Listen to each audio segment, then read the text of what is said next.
지금 대장동 사건 재판에서 남욱 변호사가 연일 폭로를 이어가고 있는 이런 상황인데요. 오늘은 이재명 대표와 폭로 진위를 놓고 장외 설전을 살짝 벌였습니다. 관련 발언 듣고 오시죠.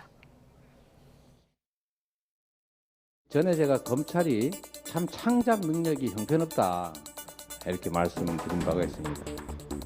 연기 능력도 형편없다 싶었는데 지금 보면 연출 능력도 아주 형편없는 것 같습니다.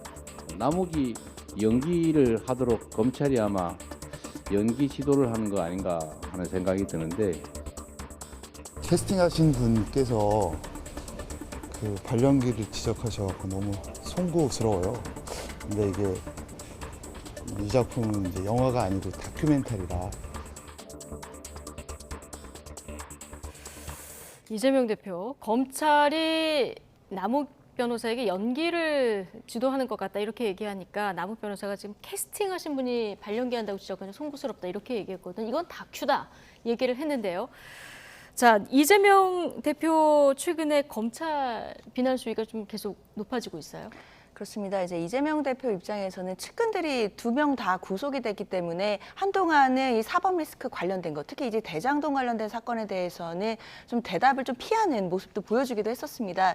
그러나 지금 현재로서는 뭔가 이 그 2명의 구속되신 그 측근들이 있긴 있지만 진술들 말고는 객관적인 물증이라든지 또는 이재명 대표가 연루됐다라는 확실한 증거가 나오지 못하고 검찰에서도 제시를 못하고 있는 상황이기 때문에 이재명 대표는 이제 검찰에 대해서 좀 세게 말씀을 하시는 거로 좀 기조를 바꾼 것 같습니다. 특히 이제 남욱 변호사나 김만배 씨가 출소하고 나서 서로 이야기를 하는 것이 굉장히 많이 충돌이 되거든요.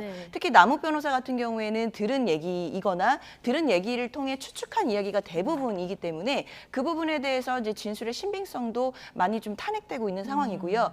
그렇다라고 한다면 이재명 대표는 그 검찰의 무리한 수사 그 부분을 지적하고 좀 세게 공방을 해야겠다라고 판단을 한 것으로 보입니다. 예, 어쨌든 남욱 변호사 폭로는 지금 계속되고 있고요. 뭐 미국에 있을 때 김만배 씨가 전화를 했는데 그 내용까지 지금 계속 얘기를 하고 있는 상황이라 앞으로도 오늘 뭐 이건 다큐다 얘기한 거 보면 계속 폭로는 이어갈 것 같아요.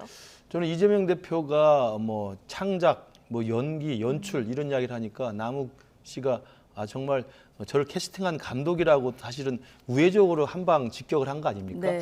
저는 참 대단한 그 표현이었다고 생각을 하는데요. 저는 이재명 대표께 묻고 싶어요.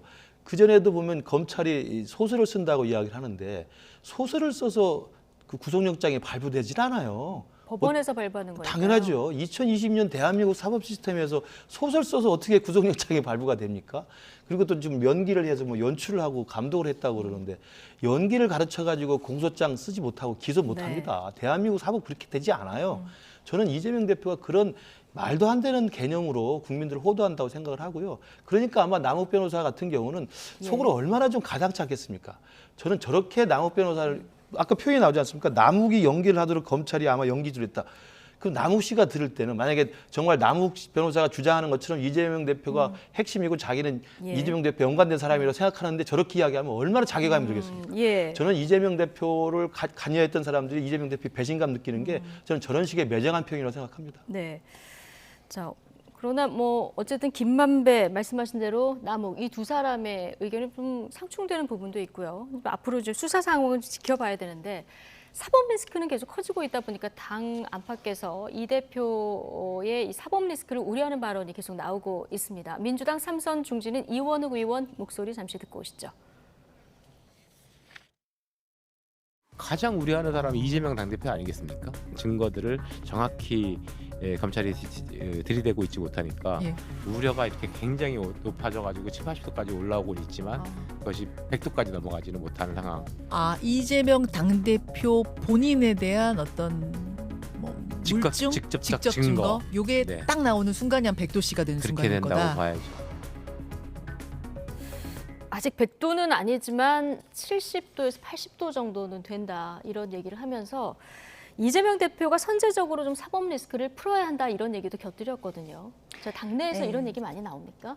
뭐 많지는 않은 것 같고요. 이제 않습니까? 소수의 의원들이 이제 언론 인터뷰를 통해서 이제 이런 비슷한 의견들을 내시는데요. 사실 이원욱 의원님의 말씀은 사실 하나만한 얘기입니다. 굉장히 원론적인 얘기인 것이 당연히 이재명 대표에 대한 직접 증거가 딱 나오면 100도씨가 된다. 네. 이거는 뭐 그냥 원래 당연한 얘기 아닌가요? 당연히 검찰에서 직접적인 증거가 나온다라고 한다면 이재명 대표가 대표직을 수행하기는 어려운 상황이 되겠죠. 근데 그것을 지금 가정에서 말하는 건 별 의미가 없는 것 같고, 그리고 사법적인 리스크를 선제적으로 푸는 것은 일반적으로 생각했을 때 수사를 받고 있는 피의자는 그럴 가능성이 별로 없습니다. 검찰에서 오라고도 안 했는데 먼저 나가서 소환 조사를 받는다라고 말을 하면 당연히 그것은 또 정치적인 메시지를 주는 것이라고 비판을 받을 수밖에 없기 때문에 정상적인 절차상에서는 어려운 얘기다라고 하겠습니다. 하나만한 얘기고 소수 의견이다 이렇게 얘기하셨는데 어떻게 들으셨습니까? 그 이제 백도시가 돼 보면 알겠죠.